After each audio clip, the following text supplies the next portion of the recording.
Saya sekarang ini duduk santai di hari Minggu. Saya sudah 2 minggu di Sentani dan saya mendapatkan teman sahabat dari Tuhan karena saya bisa berkenalan dengan seorang bapak pendeta yang akan kami mintai sharingnya, pengalaman hidupnya, pengalaman kerja dalam pewartaannya dan sebagainya. Inilah seorang bapak pendeta yang namanya Bapak Minus Yahuli. Silakan Bapak berkenalan dulu. Ya, puji Tuhan, terima kasih. Dan saya bersyukur saya bisa ketemu dengan Bapak. Kesempatan waktu saya ada di Sentani. Dan ini saya juga pikir bahwa ini maksud Tuhan baik. Dan malam ini kami berdua share mengenai pelayanan yang kami lakukan di Papua. Tapi lebih khusus di Kabupaten Yahukimo, di Pegunungan Pedalaman Papua.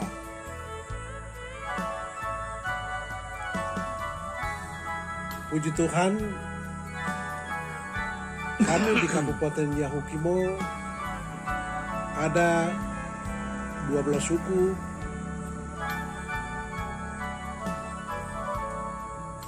dan 517 kampung dan 51 distrik. Tapi di Yahukimo kami ada 12 suku dan saya suku yang ke-12, suku Yali. Nah, kami suku Yali itu ada di bawah di dataran pegunungan dan Kabupaten Yahukimo ada di dataran rendah.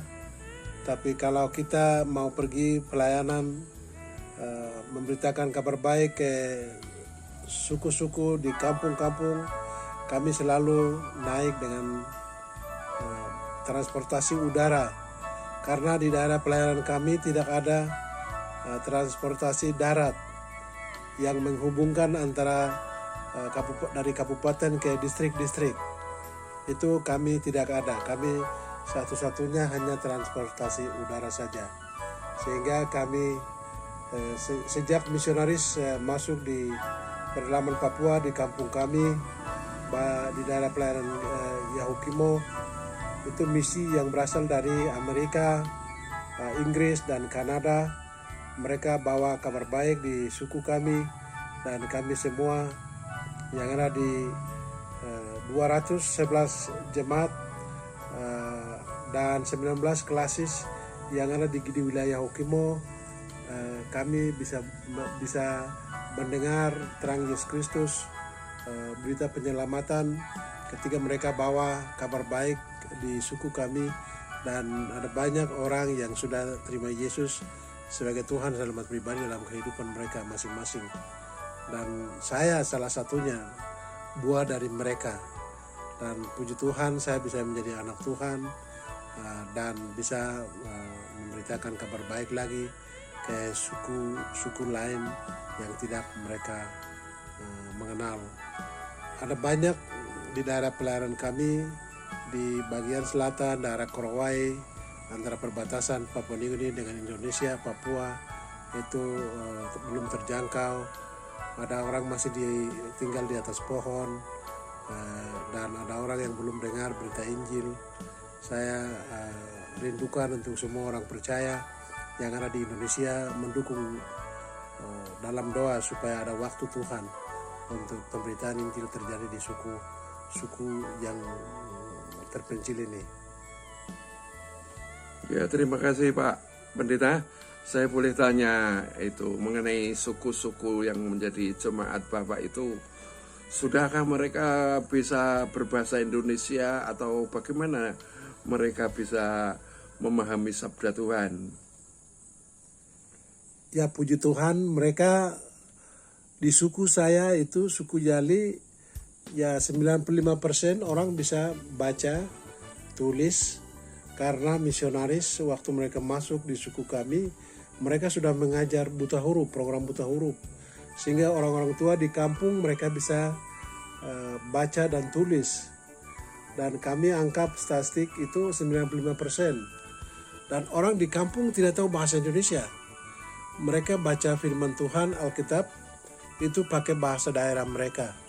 Puji Tuhan kami di suku Yali itu sudah diterjemahkan Alkitab lengkap tahun 2000.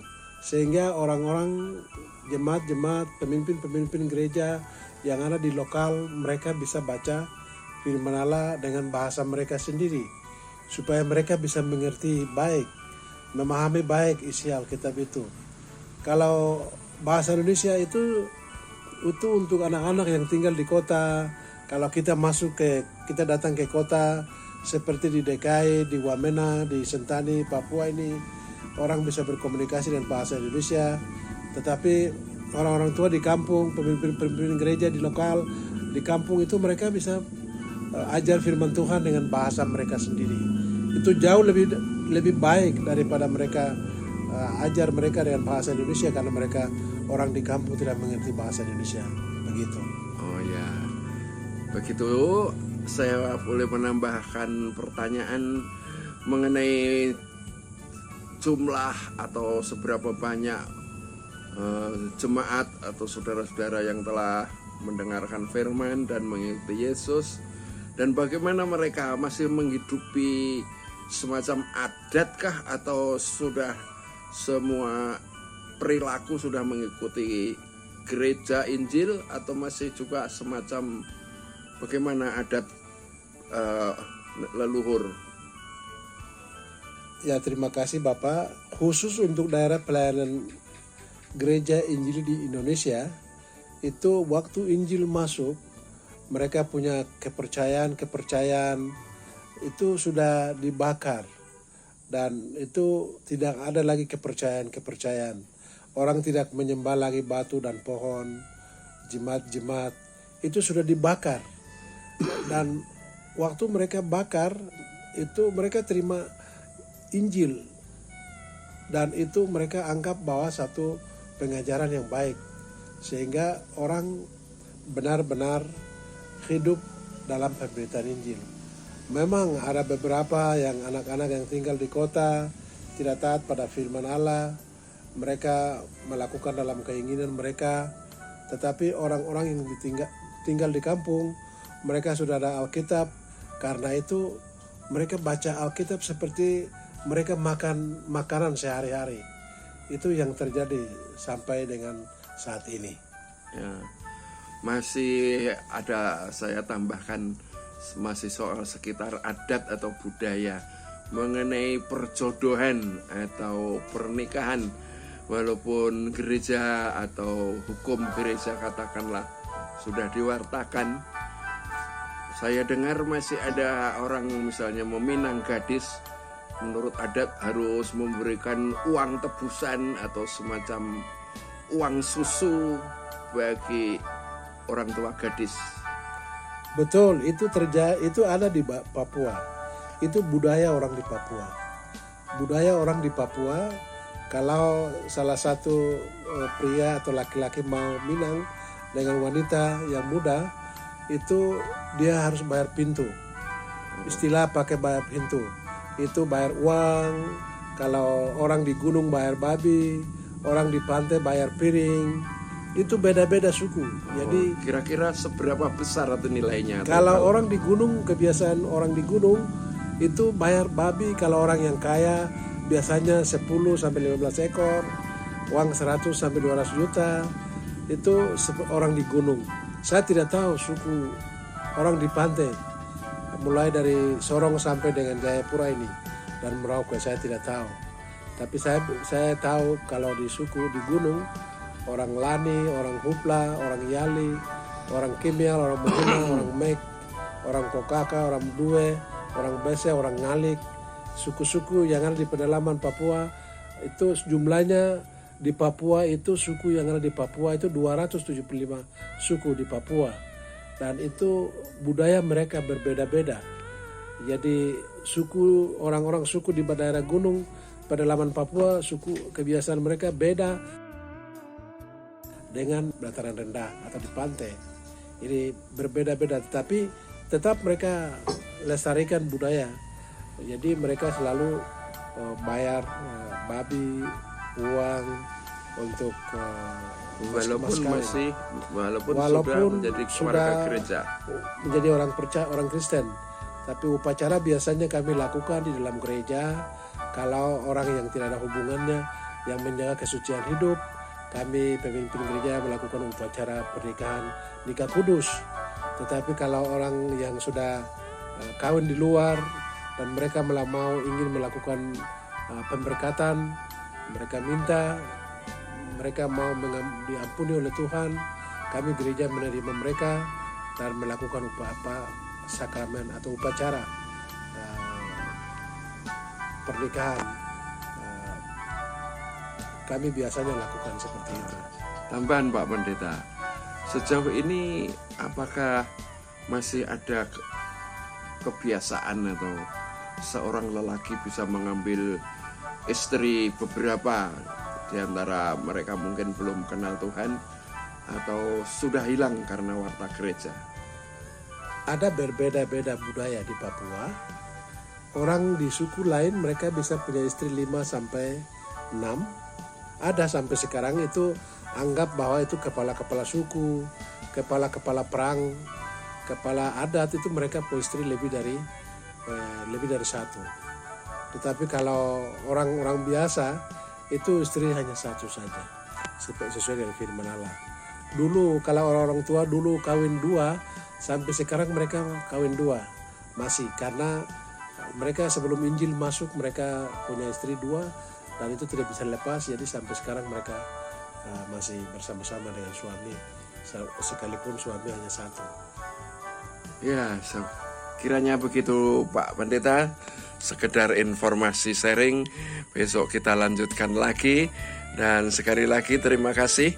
Dan untuk saudara-saudaraku yang mendengarkan kesaksian langsung dari saudara saya, Bapak Pendeta, Bapak Minus Yahuli ini, saya ucapkan terima kasih. Dan dalam nama Yesus kita semua mohon diberkati, diselamatkan selalu. Haleluya. Amin.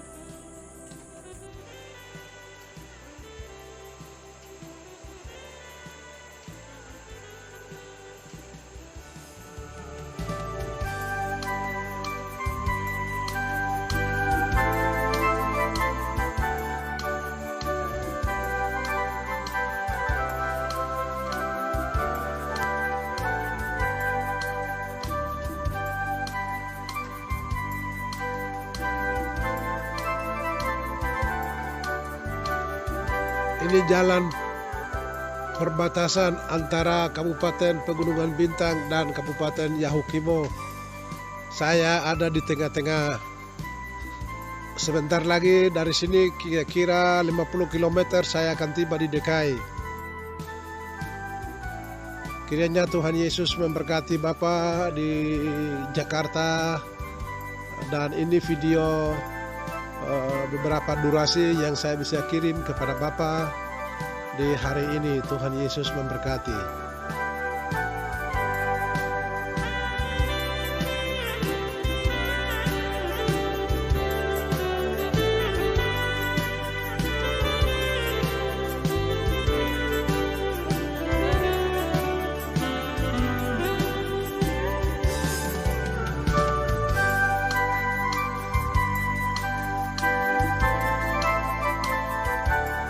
Ini jalan arah menuju ke DKI.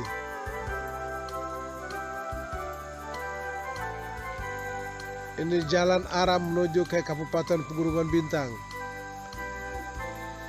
Kira-kira saya belum tahu baik berapa kilometer dari sini ke Kabupaten Pegunungan Bintang. Saya akan sampaikan lagi di lain kesempatan. Tuhan memberkati.